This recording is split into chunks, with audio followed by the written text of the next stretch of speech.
টঙ্গীতে বিশ্ব ইজতেমা ময়দান দখলকে কেন্দ্র করে দুই পক্ষের সংঘর্ষে হতাহতের পর আবারও অনাকাঙ্ক্ষিত ঘটনা এড়াতে মাঠ ছাড়ার ঘোষণা দিয়েছেন সাদ কান্দুলভির অনুসারীরা। তাদের পক্ষে রেজা আরিফ এ তথ্য জানিয়েছেন।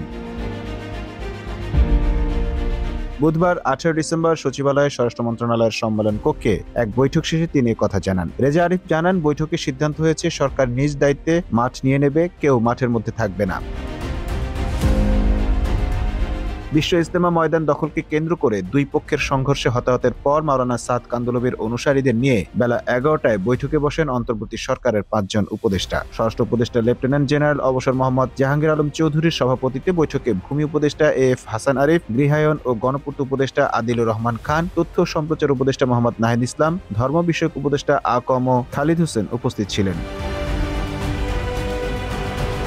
মঙ্গলবার 17 ডিসেম্বর মধ্যরাতে গাজীপুরের টঙ্গীর বিশ্ব ইজতেমার মাঠ দখল করা নিয়ে মাওলানা সাদ ও জুবায়েরপন্থী অনুসারীদের মধ্যে সংঘর্ষের ঘটনায় 3 জন নিহত হয়েছেন। এ ঘটনায় উভয় পক্ষের প্রায় শতাধিক মুসল্লি আহত হয়েছেন। এ ঘটনায় পরিস্থিতি নিয়ন্ত্রণে টঙ্গীতে 4 প্লাটুন বিজিবি মোতায়েন করা হয়েছে। Mamun Mahfuz, time news desk.